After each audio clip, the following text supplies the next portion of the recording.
Good morning. How's everyone? So I'm continuing our conversations on discoveringyourcosmicself.com. The conversations are coming in through questions from friends and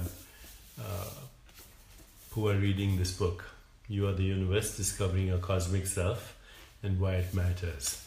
So thank you for supporting the book. And today's question. Today's question is from Angela N. And she says, Italian neurosurgeon Sergio Canavero is attempting the first head transplant later this year. What are your thoughts on what happens to consciousness if this is successful? Whose consciousness or awareness will be present once the severed head is attached to another body? Okay, fascinating question, and I'll do my best to answer it. The first is, what is the status of head transplants? And when you do a head transplant, is it a head transplant or a body transplant? Paradox, right? Because you could also say a head transplant is a body transplant to another head, or you could say the head is a transplant to another body. So, interesting paradox, kind of almost what we would say a tangled hierarchy. Are you a body attached to a head, or are you a head attached to a body? Or is it all one activity? But let's go to the question now. Angela says, when Sergio Canavero does the first head transplant that he has promised this year, whose consciousness will be there in this new body and head? Okay, so first of all, let's clarify this, because I think it's the wrong question, okay? When we say whose consciousness or awareness, we imply that consciousness is personal. We imply that the individual has a personal consciousness. So right off the bat, I would like to say the individual is an experience in consciousness. So the individual is a process in consciousness. And the individual, of course, contains a body-mind and the experiences of the body-mind, which also include memories. But awareness, consciousness, is not personal. And being not personal, it is non-local. It is not in space-time. It is not in space-time. So nothing happens to consciousness with so-called physical death. Nothing happens to consciousness with transplantation. Nothing happens to consciousness with a head transplant or an organ transplant. Consciousness always is. And consciousness is not in space-time. And consciousness is not a personal property of anyone, human or other species. So that's why the question is a wrong question. What Angela really means is, whose personality, whose memories, whose experiences will this new individual, this new body head, this new body brain represent? So the answer to that question hinges on understanding the nature of experience and the nature of memory. There are two kinds of memories that scientists talk about. So the first is declarative memory and the second is procedural memory. What is declarative memory? If I ask you, what did you eat for dinner last night? That's a declarative memory. If I ask you, what did you experience on your 14th birthday? And if you can recall that, that's a declarative memory. If I ask you, can you remember the school you went to when you were a child, your parents, your bedroom, some episodes, that's a declarative memory. So that's one kind of memory. The second kind of memory is procedural memory.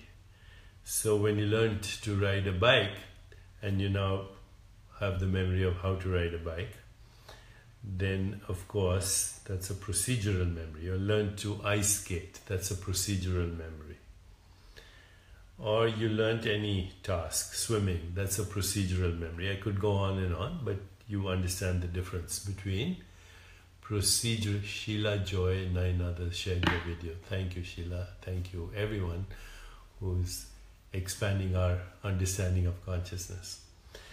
Okay, so now that you know what procedural memories and declarative memories are, then the next question is, where are these stored?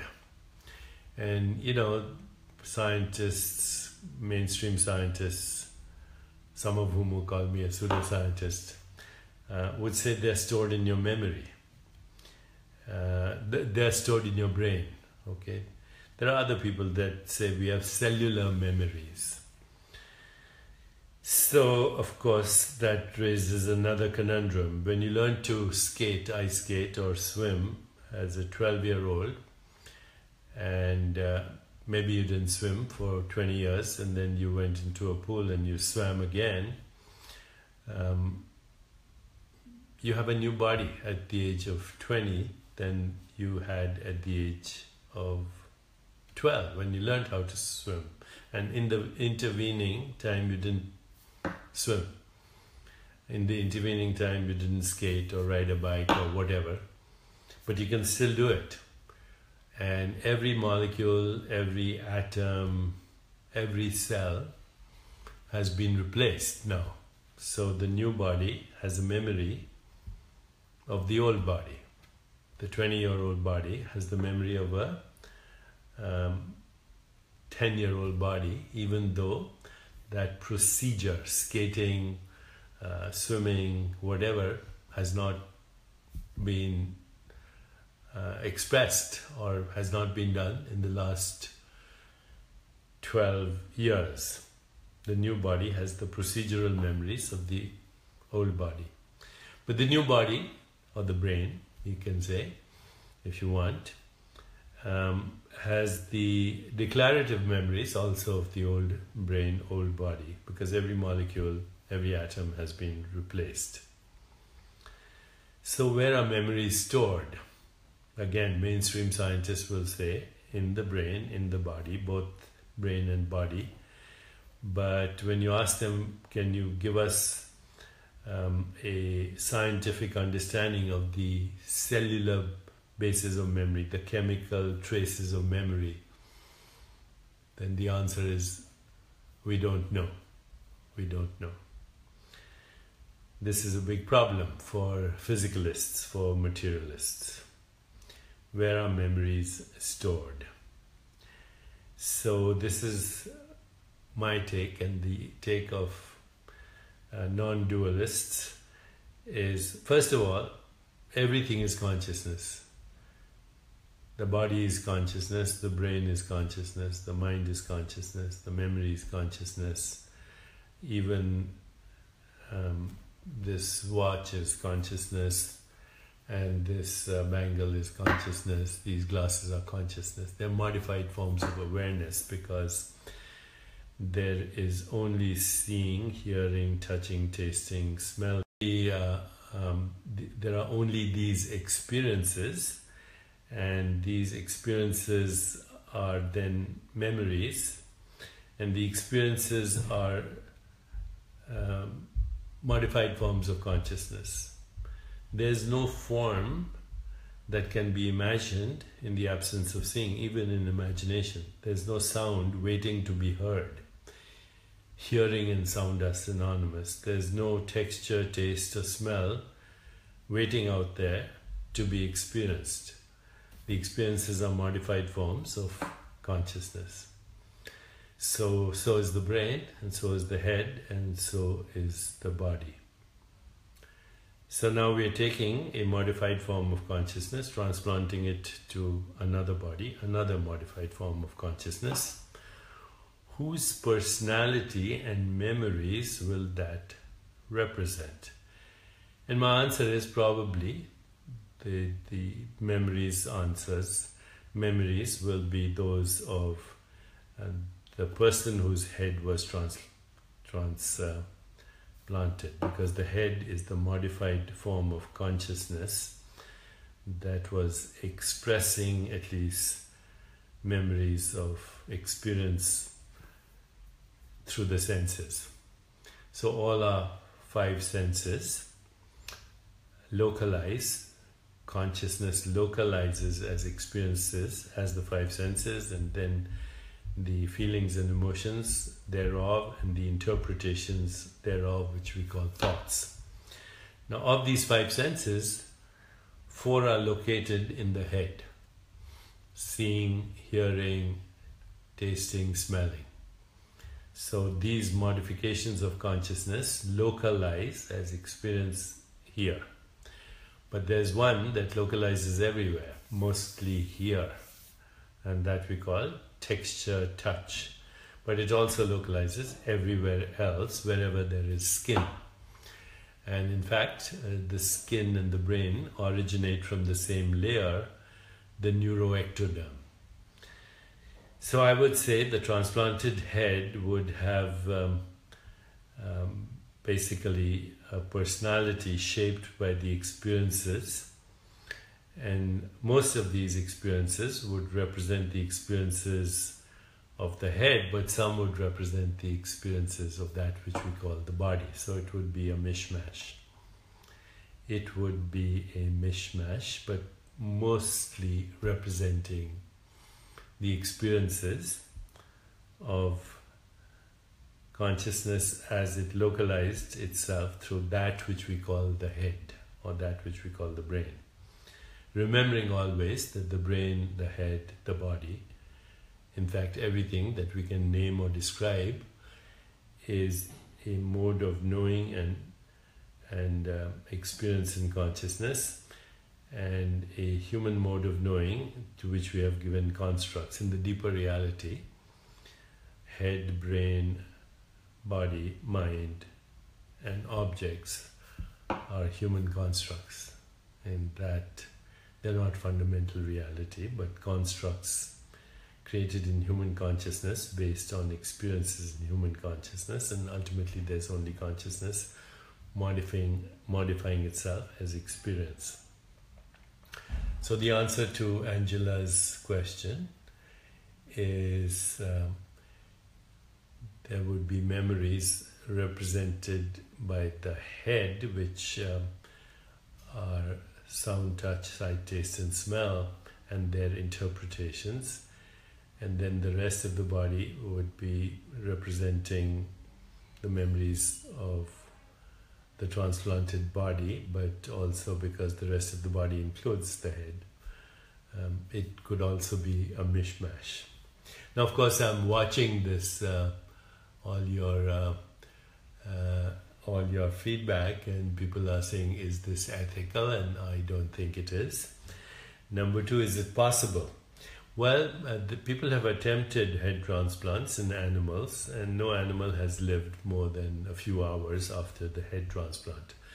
There have been others who have attempted a transplant in mice, where the mouse can now have 2 heads. A gruesome scenario, but that experiment has also failed. So there is no experiment in a transplanted head that has actually succeeded. So when Italian neurosurgeon Sergio Canavero's got huge amount of publicity, says he's going to do a head transplant later this year, I predict that even if he does, it won't be successful. But human beings are tenacious, they'll keep trying things, and ultimately maybe in the distant future we will have this scenario, because we'll certainly have cyborgs, we'll have hybrids of human-machine interface, all localizing as new species of experience, and therefore new species of the localization of consciousness. Nothing ever happens to consciousness though. So be that as it may, the future is going to have some of these scenarios, whether you and I like it or not, because human beings are capable of anything. They make atom bombs and they create biological warfare and they create extinction of species. They're cruel to animals and they're cruel to each other. So in many ways, to accept this insanity is to declare your own insanity. To accept the insanity of the world as something normal is to declare your own insanity. To accept the craziness right now of the world as normal and to adjust to it is no measure of well-being. We need to represent the highest qualities of the expression of the universe: truth, goodness, beauty, harmony, love, compassion, joy, equanimity, inseparability. That's it. So once again, thank you for your feedback. People are saying some very interesting things here, but I think I've answered Angela N's question. And Italian's neurosurgeon Sergio Canavero, please be careful with what you're doing, because whatever you do, ask yourself, does it represent the expression of the highest truth? Thank you.